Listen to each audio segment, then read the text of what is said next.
Vous désirez avoir une expérience proche des minorités ethniques vietnamiennes, qu'il y ait à la fois paysages de toute beauté et découvertes culturelles, alors cette vidéo est pour vous.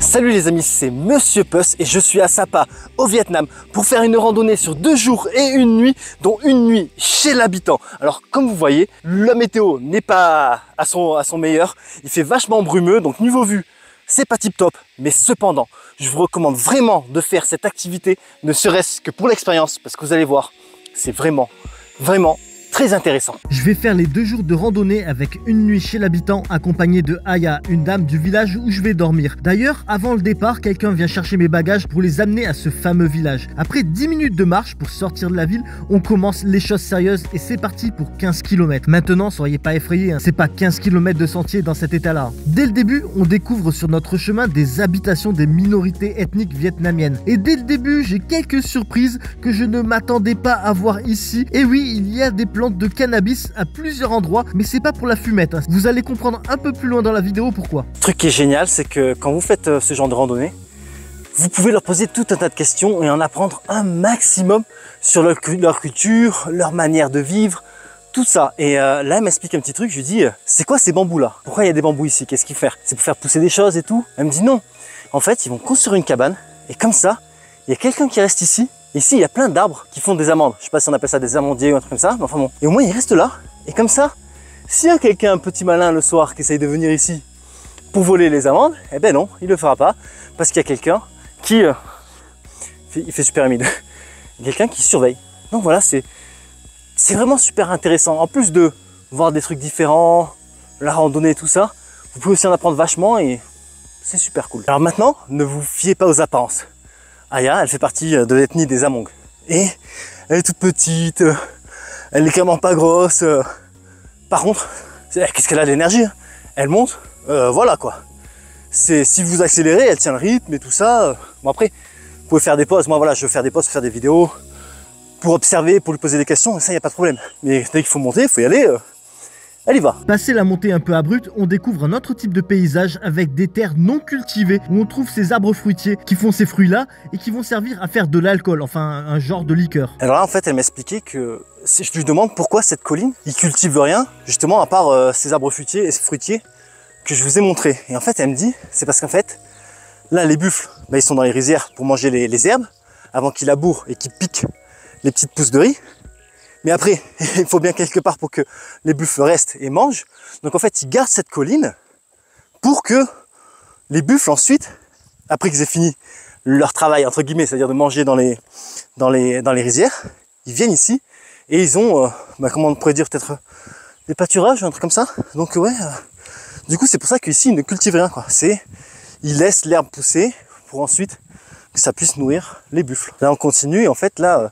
Maintenant, il y a des plantations de maïs et aussi quelques petites plantations d'haricots verts. Et là, j'ai dit, ouais, mais si le buffalo, il vient et il mange les pousses de maïs ou d'haricots verts, comment ça se passe? Elle me dit, c'est pour ça qu'en fait, ils amènent les buffalos ici la journée et quelqu'un doit surveiller les buffalos justement pour pas qu'ils viennent bouffer les plantations des autres, quoi. Et le soir, ils redescendent chez eux dans leur petit abri. Elle me dit, voilà, il faut, parce que sinon, ils se disputent avec la personne qui a les plantations. Ils ne peuvent pas laisser non plus les buffles s'amuser comme ça et tout bouffer, quoi. On est littéralement dans un nuage. Alors là, vous dites pourquoi tu portes des lunettes si tu es dans un nuage. On voit le soleil, j'ai le soleil en pleine face, j'ai les yeux hyper sensibles. Du coup, c'est pour ça que je mets quand même des lunettes de soleil. Et en fait, il fait tellement humide puisqu'on est dans un nuage que j'ai de la condensation d'eau, des petites gouttelettes d'eau qui se sont formées sur mes poils de bras. Voilà, je ne sais pas si vous êtes ravis de le savoir. Mais j'ai trouvé ça rigolo et je voulais le partager avec vous. On vient de trouver des ronces. Et donc là, en fait, elle cueille des mûres. Mais les mûres, elles sont jaunes, elles sont pas noires comme en France. Bon, par contre, ils ont le même goût. Elles sont juteuses et sucrées. C'est incroyable. Les amis, on est en train de tout ramasser. On se fait plaisir. C'est trop bon. Là, on vient de passer le sommet. Donc le sommet, c'est 1800 mètres. Là, on est en train de redescendre. Et bon, la météo ne s'améliore clairement pas. Mais franchement, comme j'ai dit au début de la vidéo, en fait, c'est pas une histoire de météo, c'est vraiment une histoire d'expérience. Parce que je vous jure, Là, elle partage plein de choses avec moi, je lui pose plein de questions, la pauvre. Je lui fais un interrogatoire. Mais voilà, c'est super intéressant. J'adore, hein, j'adore. Puis on continue et continue avec même des passages d'obstacles entre guillemets. Et là, on arrive dans des champs de fleurs qui sont destinés au marché chinois et où Aya travaille quand elle n'accompagne pas des touristes en randonnée. Après 2h30 de marche, on a fait un petit arrêt déjeuner d'environ 45 minutes. Alors de là, moi j'ai pris un riz frit avec du poulet. Ils m'ont sorti une assiette en mode toi t'as brûlé pas mal de calories mais on va pas te laisser maigrir comme ça. Voilà, une bonne assiette de costaud. C'était bien bon d'ailleurs. Ensuite on reprend le chemin.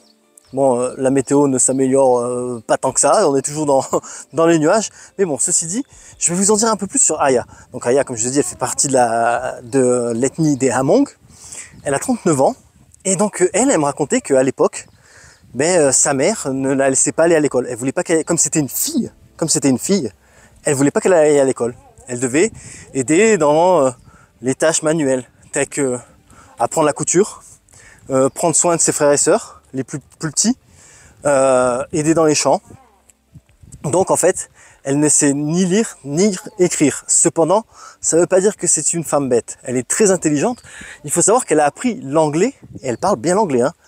Elle comprend tout ce que je dis et tout ça, on a des bonnes communications. Elle a beaucoup de vocabulaire. Et elle a appris juste grâce aux touristes. Je veux dire, c'est pas mal quoi. Moi je suis allé à l'école, j'avais des cours d'anglais, j'étais bidon à l'époque. Hein. Donc voilà, ça veut pas dire qu'elle est bête. Enfin bon. Maintenant, je lui ai demandé alors est-ce que maintenant ça se fait encore? Elle me dit non, moi que ce soit mes garçons ou filles, ils vont tous à l'école. Ensuite, autre chose. Donc, elle continue à porter une partie de son habit traditionnel, c'est-à-dire le petit short et ce qu'ils mettent au niveau des mollets et des tibias. Vous voyez ce que vous voyez là. Ça, elle me dit, ça je continue à le porter, mais je mets pas tout l'habit traditionnel. Et elle me dit, ma grand-mère me dit que je suis folle. Ma grand-mère me dit que je suis folle parce que je ne porte pas tout l'habit traditionnel. Et donc moi je lui pose la question. Et est-ce que ta fille... Donc voilà, elle me dit, pour les garçons, eux, ils font un peu ce qu'ils veulent. Quoi, hein. Habit traditionnel ou pas. Elle me dit, bon, mon grand-père, lui, oui, il met encore, mais mon mari, il s'en fout complètement. Donc je dis, et ta fille? Donc elle a 2 garçons et une fille. Elle me dit, ouais, elle, quand elle aura 10 ans, elle a 7 ans là. Quand elle aura 10 ans, si elle veut le mettre, elle le met. Si elle veut pas le mettre, elle ne le met pas. Donc en fait, déjà, on voit une évolution. Bon, il y a une évolution positive, c'est-à-dire que donc elle a mis sa fille à l'école, donc sa fille sait lire et écrire. Par contre, il y a une petite perte des traditions, du fait que bon voilà, tu veux pas mettre le costume traditionnel, c'est pas grave, c'est pas grave. Enfin bon, de toute façon les choses se perdent, c'est comme ça dans toutes les civilisations. Hein. Je veux dire, nous en France, on n'est pas comme il y a 200 ans, c'est normal, c'est normal. Donc après je lui dis bon d'accord, ok ta fille, tu vas lui donner plus de liberté, mais est-ce que tu accepterais que ta fille, vu qu'elle va à l'école, si elle trouve un travail à Hanoï, est-ce que tu accepterais qu'elle aille à Hanoï? Elle me dit non, par contre, moi je veux que ma fille reste dans mon village. Donc voilà, quand même, elle veut garder sa famille proche d'elle. Et puis, autre petite chose intéressante, c'est que elle a été mariée, son mari a le même âge qu'elle, et ils ont été mariés à l'âge de 17 ans. Maintenant, donc ceci dit, on continue la balade et on est dans une forêt de bambous, enfin une forêt qui est faite par l'homme. Et en fait, à quoi servent ces bambous en particulier? Mais en fait, ils mangent les pousses. Les pousses servent à être mangées. Jusqu'à même quand elles sont hautes de 50 cm. Hein. C'est mangeable. Elle m'a dit les plus grandes, on peut les manger aussi, mais c'est pas tip top niveau goût. Donc les petites pousses, comme vous voyez là, ça se mange. Après, je lui dis, ouais, d'accord, ok, mais les grands, ça sert à quoi? Elle me dit, les grands, ça sert à 2 choses. Soit pour faire des paniers. Vous les voyez souvent, ils se trimballent comme un sac à dos, mais ouvert, un panier, avec des... Comment ça s'appelle? Je sais plus comment dire en français, des trucs comme ça. Et donc, pour transporter ce qu'ils veulent. Ou ils font aussi des baguettes pour manger. Mais principalement, elle dit, c'est pour faire des paniers. Donc, paniers, tout petits trucs comme ça, quoi. Donc, voilà, double utilité de cette forêt de bambou. Elle sert à la fois de nourriture et pour faire des paniers et tout ça. On sort des plantations de bambou et on arrive dans un champ de maïs, mais il ne se trouve pas que ça. Elle a trouvé une petite plante. On pourrait dire que c'est une mauvaise herbe, en fait c'est pas une mauvaise herbe. C'est un peu une plante médicinale, du coup elle a sorti son petit sac et là elle ramasse. Je dis mais c'est bon, tu peux marcher. Elle me dit de toute façon, il l'utilise pas, c'est la nature. Limite, je lui rends service parce que c'est comme si elle désherbait. Donc du coup, bah là, ça fait plaisir. En fait, elle ramasse. Can you show me? Again? Voilà ce qu'elle ramasse. Vous voyez. Bon, après la petite excursion dans le champ de maïs, on revient dans le champ de bambou. Et donc, la plante que je vous ai montré qu'elle ramassait, cette plante est une plante médicinale. D'accord, mais à quoi ça sert? Et donc elle m'a dit qu'en fait, qu'il les mange en soupe et que ça sert pour... Faut que je fasse gaffe à pas me boiter là. Et là, on marche sur des rochers. Vous voyez? Là, on marche sur des rochers. Donc, filmer en même temps, c'est un peu compliqué, mais c'est pas grave. Donc, c'est une plante médicinale qui sert quand vous avez mal à l'estomac, quand vous vous sentez un peu faible et fatigué. Par contre, il faut le cuisiner immédiatement, c'est-à-dire ce qu'elle a, enfin immédiatement, le jour même. C'est-à-dire que là, ce qu'elle a ramassé, ça va être cuisiné ce soir dans une soupe. Sa famille vont manger ça et donc ce qui va les rendre un peu plus forts, quoi. Disons, ça va les fortifier. Voilà. Je dis, mais est-ce qu'on peut le garder? Sinon, tu peux le garder et l'utiliser en demain. Non, non, ça, c'est maintenant ou jamais. Voilà. Donc, ce qu'elle a ramassé, c'est pour ça qu'elle n'a pas exagéré. Elle a juste pris suffisamment de quoi nourrir sa famille ce soir pour faire une soupe qui sera suffisante pour nourrir sa famille, qui compte donc ses enfants, son mari et les parents de son mari. Maintenant, on arrive dans une autre forêt de bambou, mais là, c'est pas la même taille. Enfin, c'est surtout pas la même largeur, même pas la même hauteur de bambou. Ils sont super hauts, ils sont super larges. Et alors là, ces bambous, eux, servent à la construction, soit pour faire des échafaudages, soit pour servir de poutre. Donc voilà, c'est vraiment une autre utilité. Et elle me dit, celui-là, par contre, même les pousses, on peut pas les manger, c'est pas bon. Tout simplement, voilà. Après avoir traversé des champs de maïs, des pâturages, des plantations de bambou, me voici littéralement en train de traverser des rizières. Enfin, j'aperçois des rizières. Enfin là, j'y suis au plus près. Là, on fait une petite pause. On est sur le flanc d'une montagne. Comme vous le savez, la météo n'est pas à son mieux. Mais elle me raconte qu'en fait, d'ici, ce qu'on voit, je dis, mais alors qu'est-ce qu'on voit en temps normal? Elle me dit, bah, en fait, là, tu vois toutes les rizières avec la vallée, les montagnes en fond et tout, c'est super joli. Donc eh ben, j'espère que vous allez avoir plus de chance que moi si vous venez ici. Elle m'a dit en plus, généralement en avril, il n'y a quasiment pas de jours aussi brumeux. Et c'est pour ça d'ailleurs que je suis venu fin avril. Mais bon, je lui ai dit, c'était sans compter sur ma poisse.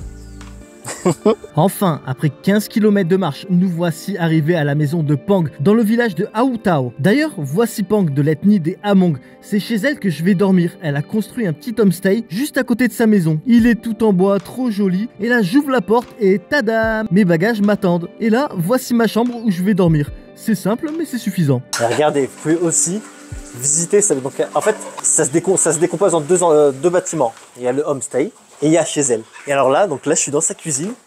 Et c'est vraiment le truc traditionnel avec le trou dans le sol. Cuisine au bambou. C'est génial. Enfin, c'est génial. C'est une expérience. Maintenant, vous vous rappelez les plants de cannabis? C'est du chanvre, une variété de cannabis qui est cultivée pour faire du textile, dont voici une pelote de chanvre que les Hmong utilisent pour faire leurs vêtements. Ceci dit, il est venu l'heure de dîner et le moins qu'on puisse dire, c'est qu'on va pas mourir de faim.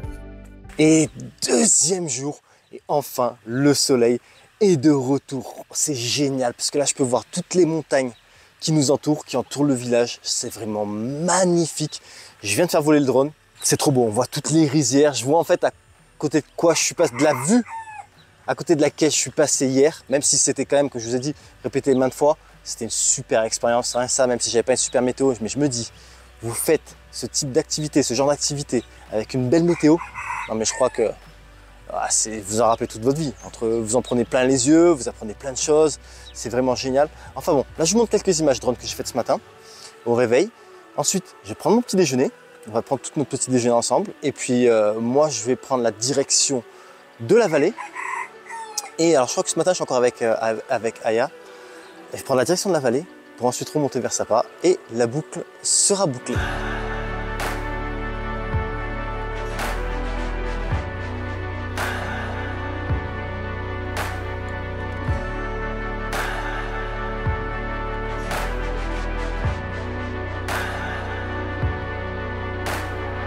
Ça y est, j'ai pris mon petit déjeuner, j'ai pris le café. Aya est revenue me chercher et on a déjà commencé la randonnée du jour. On va descendre dans la vallée.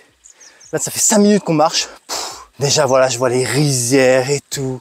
Ah, c'est génial. Bon, par contre, il fait le soleil, du coup, il fait un peu plus chaud. Mais c'est pas grave, c'est pas grave. La vue, j'adore. Franchement, ça, je sens que ça va être encore une super journée. Le départ ce matin se fait depuis le village évidemment, mais on est très rapidement tombé dans des embouteillages entre les buffles, maman la canne et ses canetons et les locaux qui partent au travail avec leur bébé dans le dos. Tout cela me laisse donc le temps d'observer le quotidien des habitants du village de Hautau. On continue à avancer dans le village et voici la maison des parents de Aya ainsi que leurs petits cochons qui sont trop mignons, tout comme ces canetons, ils sont trop beaux, on veut leur faire des bisous. On sort du village et on commence par traverser des champs de maïs où il y a déjà des locaux qui y travaillent. Et oui, travailler le matin, c'est travailler à la fraîche. D'ailleurs, il y a aussi les buffles qui travaillent, leur métier, c'est désherber. Après le maïs, on retraversera une plantation de bambou. Je me dis, mais c'est dingue, ils mangent sacrément beaucoup de bambou. Enfin, c'est super sympa et inhabituel de traverser une plantation de bambou aussi dense. J'aime bien, ça dépayse. Avant de continuer, je fais une petite aparté pour vous dire que j'ai écrit un e-book guide voyage au Vietnam dans lequel vous allez retrouver tout un tas d'itinéraires complets sur une semaine, 10 jours, 2 semaines, 3 semaines, 4 semaines. Vous allez également retrouver différentes destinations pour moduler vos itinéraires. S'il y a des endroits que vous avez déjà fait, ou des endroits que vous aimez pas, vous ne voulez pas faire. Donc comme ça, vous pouvez faire votre itinéraire entre guillemets un peu sur mesure. En plus de ça, vous avez tout un tas de bonnes adresses, des bonnes adresses d'hôtels, de restaurants, de stands de street food, de coffee shop, de rooftop bar. Non, vraiment, ce sera votre meilleur compagnon pour votre prochain voyage au Vietnam. Maintenant, si vous désirez vous le procurer, c'est simple. Vous allez sur mon site www.monsieurpost.com où vous cliquez sur le lien en description. Ça vous amène directement sur l'onglet de mon site internet où il y a le e-book guide voyage au Vietnam. Et après, en 2-3 temps mouvement, vous avez votre meilleur ami pour votre prochain voyage au Vietnam. Ceci dit, on arrive maintenant au niveau des rizières et de là, on a également une super vue sur les montagnes. Pour le coup, on marche encore une fois littéralement au cœur des rizières où se trouvent aussi les canaux qui alimentent en eau les champs de riz sur lesquels je fais l'équilibriste. Je suis clairement moins sage que Aya. Et sinon, regardez-moi cette vue. Je vous le dis, j'en prends plein les yeux. Là, on s'approche de la vallée et à chaque fois qu'on voit des ronces, Aya, elle s'arrête parce que elle adore manger les mûres. Elle en raffole. Bon, après, je dis pas non à quelques petites mûres. Elles sont trop bonnes. Un tout petit peu, mais vraiment un tout petit peu acidulées, sucrées, juteuses. Et ça y est, on vient d'arriver dans la vallée. Là, je suis au niveau de la rivière. Au niveau même du barrage. Et là, on peut constater que clairement, on est en saison sèche. Le niveau de l'eau est super bas.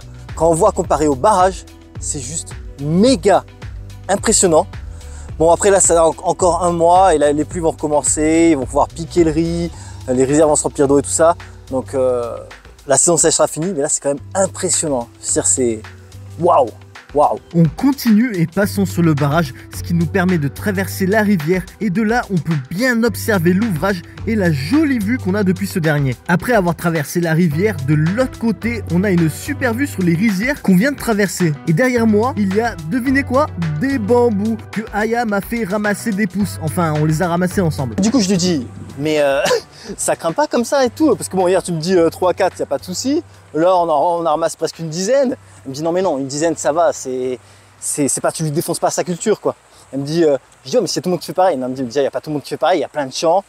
Et voilà, c'est pas dérangeant quoi. Voilà, ils sont pas en mode énervé parce que tu as pris 10 pouces. Non, non. Donc c'est un peu de l'entraide, moi je trouve ça bien. Ceci dit, après ça, on a eu une pause déjeuner avant de faire la dernière partie de cette randonnée qui continuera par nous refaire traverser la rivière et heureusement pas sur ce pont bancal mais sur ce nouveau pont bien plus solide et qui permet même le passage en scooter. De là, on remonte le flanc de la montagne par une petite route entre les rizières où dans certaines, il y a encore des buffles en train de bosser pour leur plus grand plaisir. Il n'y a pas que eux qui sont en train de manger, on a aussi croisé quelques vaches qui étaient en train de se régaler. Et pour terminer, clou du spectacle, je vois un garçon perché dans les bambous, sans protection, en train de ramasser un essaim d'abeilles à main nue. Je pensais que j'étais en train d'halluciner. Il est 15h45 et après 20 minutes de taxi, je suis de retour à Sapa. Là, je suis dans ma chambre à Joville Hôtel Sapa. Je me suis pris une chambre double. Elle est propre et confortable. J'ai un balcon avec vue sur les montagnes. Franchement, c'est super sympa. Demain matin, je retourne à Hanoï. Mais bon, ceci dit,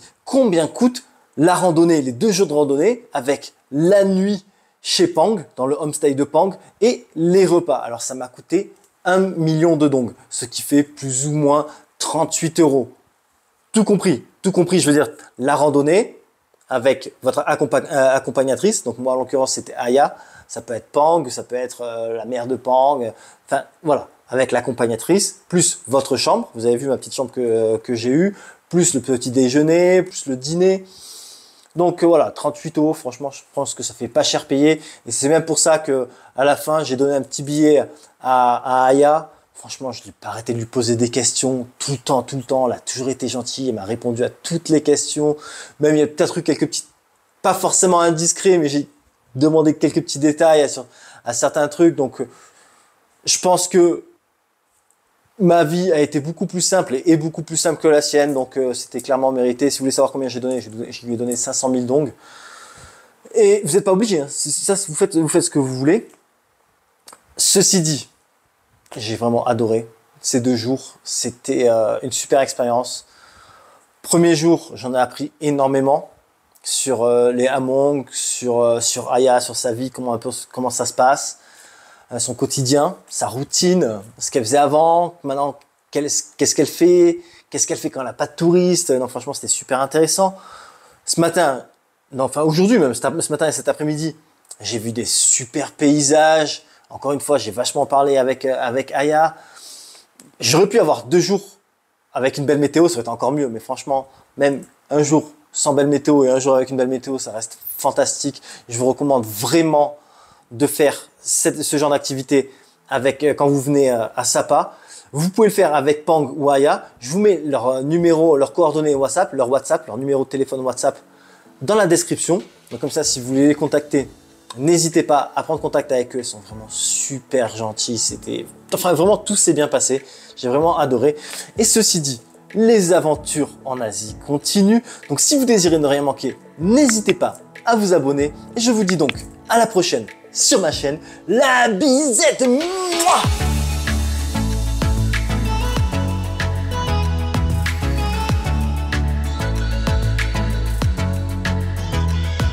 Je vous remercie d'avoir regardé ma vidéo et j'espère qu'elle vous sera utile pour votre prochain voyage. À bientôt.